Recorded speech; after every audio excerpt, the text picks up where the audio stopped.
ஒரு துளி கூட நெய்யோ எண்ணெயோ சேர்க்காம, எந்த விதமான மாவுமே சேர்க்காம, வெள்ளை சக்கரை சேர்க்காம, ஃபுட் கலர் சேர்க்காம ஒரு சத்தான சுவையான அவல் ஹல்வா, அதுவும் 20 நிமிஷத்துல சட்டுன்னு செஞ்சு முடிச்சிடலாங்க.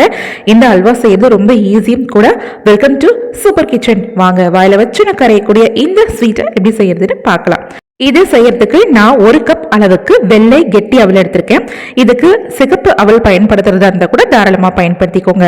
இப்போ இந்த அவலை ஒரு மிக்சி ஜார் கப்ல சேர்த்துக்கலாம். கூடவே ஒரு 5 பாதாம், 5 முந்திரி பல், 1 டேபிள் ஸ்பூன் போல வறுத்த வேர்க்கடலை சேர்த்துக்கலாம். இதுல சேர்த்திருக்க பாதாம், முந்திரி, வேர்க்கடலை முற்றிலும் ஆப்ஷன் தான். உங்ககிட்ட இது மூணுத்துல எது இருக்கோ அதை மட்டும் சேர்த்துக்கோங்க. இது மூணுமே இல்லாம பிளைனா அவலை வச்சு கூட இந்த ஹல்வாயை ரொம்ப சூப்பரா செய்யலாம். இப்போ இதெல்லாத்தையும் சேர்த்ததுக்கு அப்புறமா ரொம்ப நைஸா அரைக்காம இது போல கொஞ்சம் குறைப்பா, அதாவது ரவை பதம் சொல்வோம் இல்லையா, அந்த பதத்துக்கு இதை நல்லா அரைச்சு எடுத்து வச்சுக்கோங்க. அரைச்ச இந்த தூள் அப்படியே ஒரு ஓரமா இருக்கட்டும். அடுத்ததா நான் ஒரு மீடியம் சைஸ் அளவுக்கு ஒரு தேங்காய், அதாவது முழு தேங்காய் எடுத்திருக்கேன். இது ரொம்ப பெருசாவும் இருக்காது, சின்னதாவும் இருக்காது. இப்ப இதை உடைச்சிட்டு நீங்க பல்லா குட்டி குட்டி பீசஸாவும் கட் பண்ணி எடுத்து வச்சுக்கோங்க. அப்படி இல்லைன்னா இந்த மாதிரி துருவி கூட எடுத்து வச்சுக்கோங்க. இப்போ இந்த தேங்காவை நம்ம தேங்காய் பாலா எடுக்க போறோம். நம்ம எல்லாருக்குமே தேங்காய் பால் எப்படி தேங்காயில இருந்து எடுக்கிறதுன்னு தெரியும். இந்த தேங்காய் துருவல நான் 3 கப் அளவுக்கு தண்ணீர் மட்டும் சேர்த்து நல்ல திக்கான தேங்காய் பாலா இது போல எடுத்து வச்சிருக்கேன். கரெக்டா 3 கப் அளவுக்கு மட்டும் தண்ணீர் சேர்த்துட்டு இது போல திக்காயிடுங்க. நீங்க திக்கான தேங்காய் பாலா சேர்த்து இந்த ஹல்வாவை செய்யும் போதுதான் ஹல்வா நல்ல ஒரு சுவை கிடைக்கும். இப்ப இந்த தேங்காய் பால் எடுத்து ஓரமா வச்சுக்கலாம். அடுத்ததான் நம்ம எந்த கடாயிலையோ பேன்லயோ இந்த ஸ்வீட்டை செய்ய போறோமோ அந்த பேன்ல இந்த மாதிரி ஒரு அடி கனமா இருக்கிற ஒரு பேனா எடுத்துக்கோங்க. இப்ப நம்ம பொடிச்சு வச்சிருந்த இந்த அவலை இதெல்லாம் சேர்த்துட்டு நம்ம ரெடி பண்ணி வச்சிருந்தோம் இல்லையா தேங்காய் பால், அந்த பாலை இதுல சேர்த்துக்கலாம். சேர்த்துட்டு ஒரு விஸ்கோ அப்படி இல்லட்டா ஒரு கரட்டியை வச்சு நல்லா கட்டி இல்லாம இந்த மாதிரி கலந்து விட்டுக்கோங்க. நான் இப்ப இதை அடுப்புல வச்சு கலர்லங்க, கிச்சன் கவுண்டர் டாப் மேலேயே வச்சுதான் நான் கலந்து விடுறேன். இப்ப இது மாதிரி நல்லா கட்டி இல்லாம கலந்ததுக்கு அப்புறமா இதை எடுத்து அப்படியே நம்ம கேஸ் ஸ்டவ் மேல வச்சுக்கலாம்.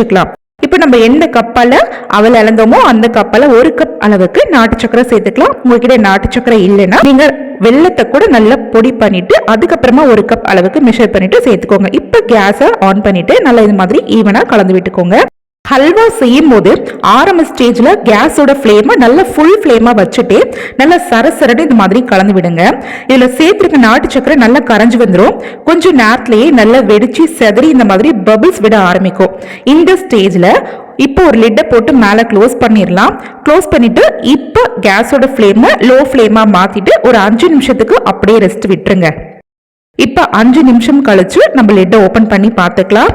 இந்த தேங்காய் பால்லையே இந்த பொடிச்ச அவல் நல்லா வெந்துட்டு கிட்டத்தட்ட கேசரி பதத்துக்கு வர ஆரம்பிச்சிருக்கு. இப்ப பார்க்கும் போதே உங்களுக்கு தெரிஞ்சிட்டு இருக்கும். மேற்கொண்டு இந்த தித்திப்பு சுவையை தூக்கி கொடுக்கறதுக்காக ஒரு பிஞ்சு டேபிள் சால்ட் சேர்த்துக்கலாம். கூடவே கொஞ்சமா ஏலக்காய் பொடி சேர்த்துட்டு நல்லா சரசரன்னு இது மாதிரி கலந்து விட்டுக்கிட்டே வாங்க.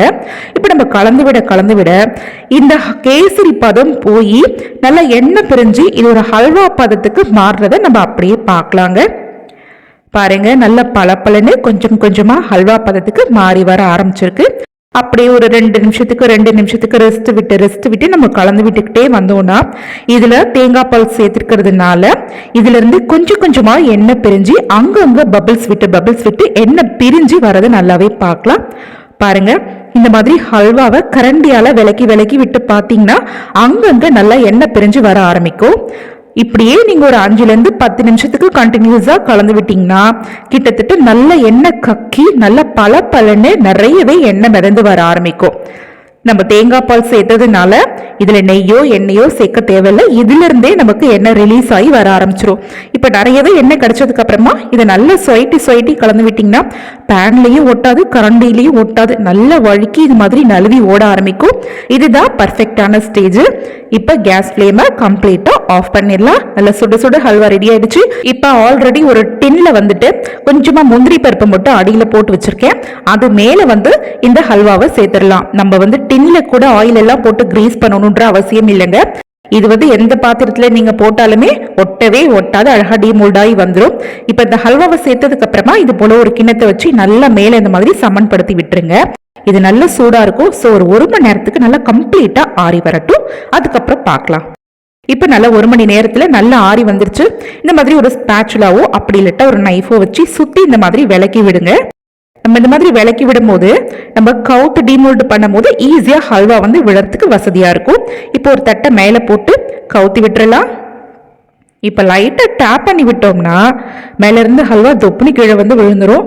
எடுத்து பாருங்க, சூப்பரான ஹல்வா ரெடி ஆயிடுச்சு. இப்போ நம்ம விருப்பப்பட்ட ஷேப்ல அழகாக கட் பண்ணிக்கலாம். நான் இன்னைக்கு ஸ்கொயர் ஷேப்ல கட் பண்ணியிருக்கேன். இப்போ பாருங்க, ஒரு துளி கூட எண்ணெயோ நெய்யோ சேர்க்காம, எந்த விதமான மாவும் சேர்க்காம, வெள்ளை சக்கரை சேர்க்காம, ஃபுட் கலர் சேர்க்காம ஒரு ஆரோக்கியமான ஹெல்தியான ஹல்வா எப்படி செய்யறதுன்னு பார்த்துட்டோம். இதே போல நீங்களும் உங்க வீட்டில் செஞ்சு கொடுத்து பாருங்க. குழந்தைங்க பெரியவங்க வரைக்கும் விருப்பமா சாப்பிடுவாங்க.